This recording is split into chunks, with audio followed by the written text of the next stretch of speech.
48,344 கோடி என்ன இது அப்படின்னு தானே யோசிக்கிறீங்க. நம்ம தமிழ்நாட்டில் டாஸ்மாக்ல மட்டுமே 2024 2025 வந்த ரெவென்யூ தான் இவ்வளோ பெரிய தொகை. இது 48,344 கோடி அப்படின்றது கடந்த ஆண்டுகளை விட 2,500 கோடி அதிகம் அப்படின்னு சொல்லப்படுது. இந்த ஒரு டிபார்ட்மெண்ட்ல இவ்வளோ ரெவென்யூ வருது. இந்த டிபார்ட்மெண்ட்ல என்ன நடக்குது, என்ன ஸ்கீம் கொண்டு வந்திருக்காங்க, இதுல எது அதிகமா சேல் பண்ணப்படுது, எதனால இவ்வளோ ரெவென்யூ கலெக்ட் பண்ண முடியுது அப்படின்றது தான் இதில் நம்ம விரிவாக பார்க்க போகிறோம்.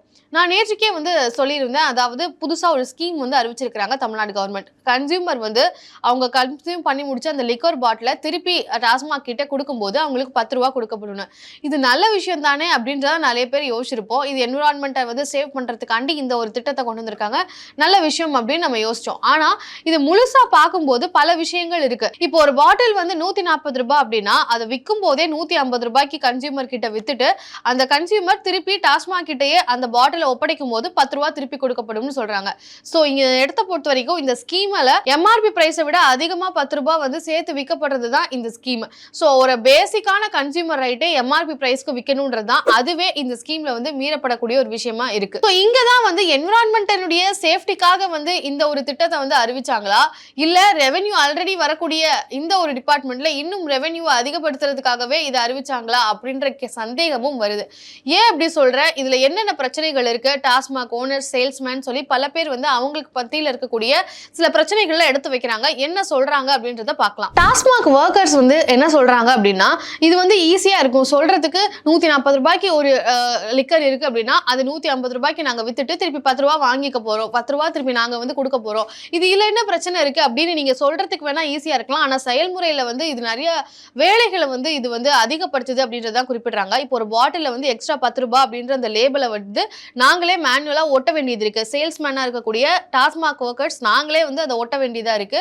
சோ இந்த ஒரு வேலை இருக்கு. அது மட்டும் இல்லாம கன்சியூமர் திருப்பி அந்த பாட்டில கொடுத்ததுக்கு அப்புறமா அந்த பாட்டில நாங்க ஸ்டோர் பண்ணி வைக்கணும். அந்த பாட்டிலுக்கு நாங்க அக்கௌண்டபிலிட்டி எடுத்துட்டு திருப்பி அதை கான்ட்ராக்ட் கிட்ட ஒப்படைக்கிற வரைக்கும் அந்த பாட்டிலுக்கான பொறுப்பு நாங்க தான் எடுத்துக்கணும். சோ இப்போ ஒரு நாளைக்கு ஒரு 100 பாட்டில் கலெக்ட் ஆகுது, கன்சியூமர் திருப்பி கொடுத்துட்டு 10 ரூபாய் வாங்கிட்டு போறாங்க அப்படின்னா அந்த 100 பாட்டில ஸ்டோர் பண்ணி வைக்க வேண்டிய ஸ்பேஸ் யார்கிட்ட இருக்கு? எங்க கிட்ட ஸ்பேஸ் எல்லா டாஸ்மாக்லயும் அதுக்கான ஸ்பேஸ் எல்லாம் கிடையாது. சோ அப்ப அதுக்கான பொறுப்பு யார் எடுத்துப்பா? இந்த மாதிரி பல விஷயங்கள் இருக்கு. ஒர்க் எக்ஸ்ட்ரா போட வேண்டியது இருக்கு, ஸ்பேஸ் இருக்கு. சோ இந்த மாதிரியான விஷயங்கள் எல்லாம் கவனத்துல வைக்காமலேயே இந்த ஒரு ஸ்கீமை இம்ப்ளிமெண்ட் பண்ணி எங்களை ஃபோர்ஸ்ஃபுல்லா இதை செய்ய வேண்டிய ஒரு கட்டாயத்துக்கு தள்ளுறாங்க அப்படின்னு சொல்லி டாஸ்மாக் ஒர்க்கர்ஸினுடைய ஜெனரல் செக்ரட்டரி தனசேகரன் குறிப்பிடுறாரு. ஆனா இதுக்கு டாஸ்மாக் அபிஷியல்ஸ்ல இருந்து இந்த ஸ்கீமை கொண்டு வந்ததுல இருந்து அவங்க என்ன சொல்றாங்கன்னா, நாங்க இதுக்கான எக்ஸ்ட்ரா ஒர்க்கர்ஸ் நாங்க கொடுப்போம். அது மட்டும் இல்லாம நீங்க எதிர்பார்க்கக்கூடிய ரிசோர்சஸ் கொடுக்கப்படும். இப்போ ஸ்பேஸும் நாங்க அதுக்கான அலோகேட் பண்ணுவோம் அப்படின்றதும் சொல்றாங்க.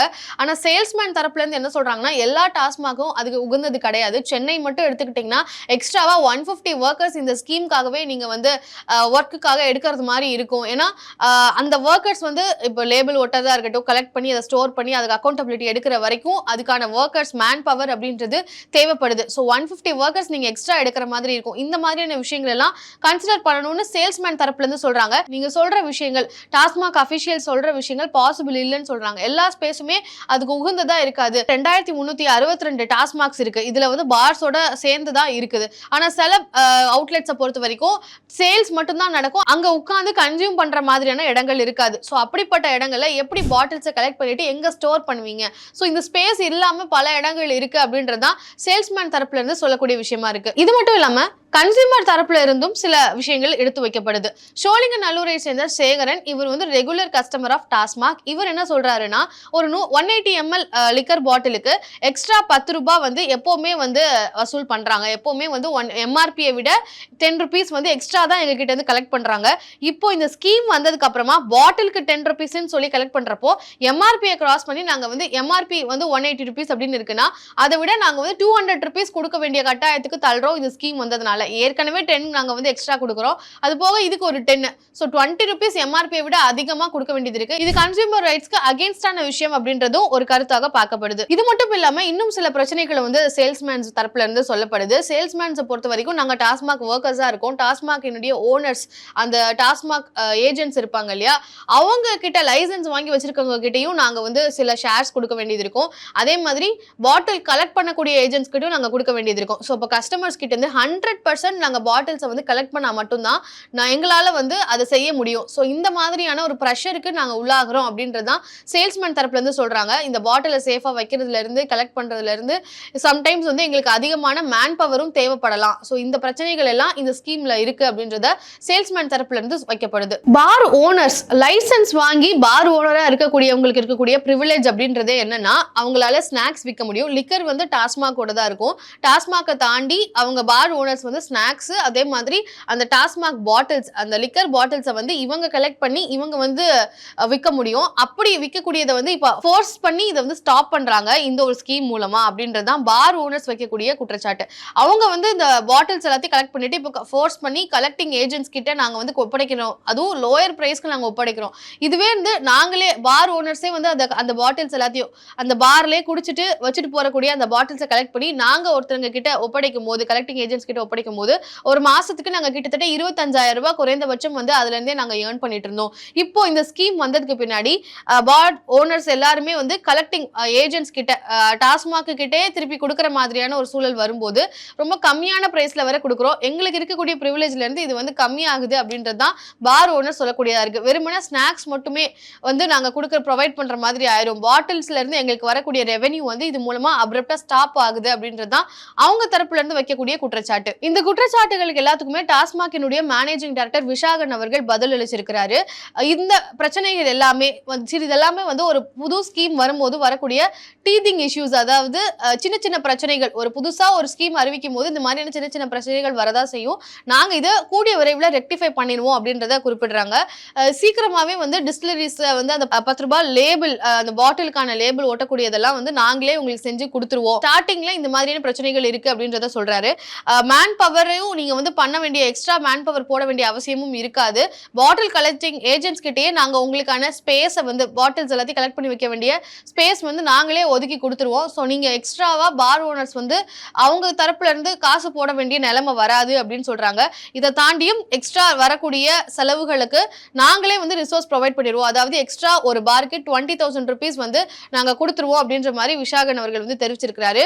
அதே மாதிரி எம்ஆர்பில இருந்து எக்ஸ்ட்ரா 10 rupees வந்து விற்கிறாங்க அப்படின்ற அந்த ஒரு குற்றச்சாட்டுக்கு நாங்க அதையும் ரெக்டிஃபை பண்றோம், கூடிய விரைவில் அதையும் நாங்க சரி பண்ணிடுவோம் அப்படின்றத சொல்றாரு. ஸோ இந்த ஸ்கீமை பொறுத்த வரைக்கும் என்விரான்மெண்ட்டை வந்து சேவ் பண்றதுக்காக கொண்டு வரப்பட்ட ஸ்கீம் அப்படின்றதுனால இது வந்து ஸ்டார்டிங்ல இந்த மாதிரியான இஷ்யூஸ் இருக்கதான் செய்யும். போக போக நாங்க அதை எல்லாத்தையுமே கரெக்ட் பண்ணிடுவோம் அப்படின்றதான் டாஸ்மாக் மேனேஜிங் டைரக்டர் விஷாகன் அவர்கள் தெரிவிச்சிருக்கக்கூடிய பதில். ஒரு பார் லைசன்ஸ் அப்படின்றது பார் ஓனர்ஸ்க்கு 2 வருஷம் வந்து கொடுக்கப்பட்டிருக்கும். அப்படி டிசம்பர் 31 இப்போ சென்னையில இருக்கக்கூடிய பார் லைசன்ஸ் எல்லாமே வந்து பார் ஓனர்ஸ்க்கு முடியுது. அதோட எக்ஸ்பைரி டேட் அப்படின்றது டிசம்பர் 31. ஆனா அதை வந்து இன்னுமே வந்து எக்ஸ்டெண்ட் பண்ணிருக்காங்க ஒரு 6 monthsக்கு.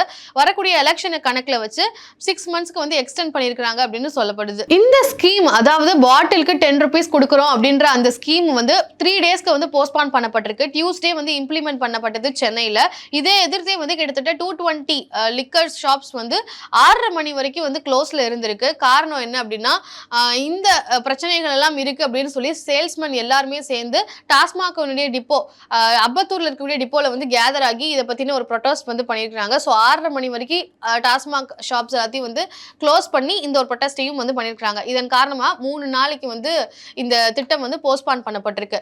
இப்போ டாஸ்மாக்ல எந்த மாதிரியான பிராண்ட்ஸ் எல்லாம் சேல் பண்ணப்படுது, எது அதிகமா சேல் பண்ணப்படுது அப்படின்றத பார்க்கலாம். டாஸ்மாக்ல என்னெல்லாம் விற்கப்படுது அப்படின்னு பார்க்கும்போது இந்தியன் மேட் ஃபாரின் லிக்கர்ஸ், அதாவது IMFLs வந்து எவ்வளவு பிராண்ட்ஸ் இருக்குன்னா கிட்டத்தட்ட 6 பிராண்ட்ஸ் வந்து சேல் பண்ணப்படுது. அதே மாதிரி பீர் பொறுத்த வரைக்கும் 5 பிராண்ட்ஸ் வந்து சேல் பண்றாங்க. வைன் பொறுத்த வரைக்கும் 8 varieties ஆஃப் வைன்ஸ் வந்து டாஸ்மாக்ல சேல் பண்ணப்படுது. ஒரு ஆர்டினரி லிக்கரினுடைய விலை 180 ml லிக்கரினுடைய விலை வந்து 140 ரூபாய் அப்படின்றது தான் இன்றைக்கு டாஸ்மாகால் நிர்ணயிக்கப்பட்டிருக்கக்கூடிய விலையா இருக்கு. அதே மாதிரி இந்தியன் மேட் ஃபாரின் லிக்கர் வந்து கிட்டத்தட்ட 6 பிராண்ட் இருக்குன்னு சொல்லியிருந்தேன். அதே மாதிரி இம்போர்ட்டட் பிராண்ட்ஸ், இம்போர்ட்டட் லிக்கர்ஸ்ல வந்து எத்தனை பிராண்ட்ஸ் இருக்குன்னு பாத்தீங்கன்னா 302 பிராண்ட்ஸ் வந்து சேல் பண்ணப்படுது. இம்போர்ட்டட் பியர் வந்து 226 பிராண்ட்ஸ் வந்து சேல் பண்றாங்க. இம்போர்ட்டட் வைன் வந்து கிட்டத்தட்ட 223 பிராண்ட்ஸ் வந்து சேல் பண்ணப்படுது. லிக்கர் வந்து மேனுஃபேக்சர் பண்ணக்கூடிய இடங்கள் அப்படின்னு பாத்தீங்கன்னா கிட்டத்தட்ட 11 யூனிட்ஸ் வந்து லிக்கர் வந்து மேனுஃபேக்சர் பண்ணப்பட்டு இருக்கு தமிழ்நாட்டுல மட்டுமே. அது மட்டும் இல்லாம இது ஸ்டோர் பண்ணி வைக்கக்கூடிய டெப்போட்ஸ் வந்து 43 டெப்போட்ஸ் இருக்கு. இது எல்லாமே வந்து ஒவ்வொரு பப்ஸ்க்கு, ஹோட்டல்ஸ்க்கு,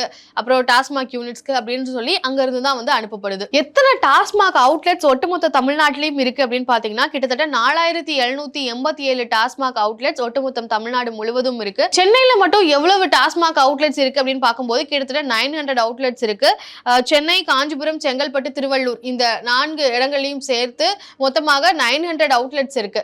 2362 டாஸ்மாக் அவுட்லெட்ஸ் வந்து ஒட்டுமொத்தமாக ஸ்டேட் முழுவதும் பார் ஃபெசிலிட்டிஸோட இருக்குது. 210 இம்போர்ட்டட் லிக்கர் ஷாப்ஸ், தனியா இம்போர்ட்டட் லிக்கருக்கு மட்டுமே வந்து 210 அவுட்லெட்ஸ் வந்து தமிழ்நாடு முழுவதும் இருக்கு. சோ இறுதியாக டாஸ்மாக்லே அதிகமாக 79% விற்கப்படக்கூடியது அப்படின்னா பிராண்டி தான் வந்து 79% வந்து கன்சியூம் பண்றாங்க. ரம் பொறுத்த வரைக்கும் 16% வந்து விற்கப்படுது. வோட்கா வந்து 3% விற்கப்படுது. சோ இப்படி டாஸ்மாக்ல மட்டுமே ரெவென்யூ 2024-25ல மட்டுமே கிட்டத்தட்ட 48,344 கோடி. சோ இப்போ பாட்டிலுக்கு 10 rupees வாங்கக்கூடிய இந்த ஸ்கீம்ல இருக்கக்கூடிய சிக்கல்கள் பத்தி பார்த்தோம். இது சரியான ஸ்கீம் தானா? இது உண்மையாவே வந்து என்விரான்மெண்ட்டை சேவ் பண்றதுக்காக கொண்டு வரப்பட்ட ஸ்கீம் தானா? இல்ல இந்த பிரச்சனைகள் பற்றி உங்களுடைய பார்வை என்ன?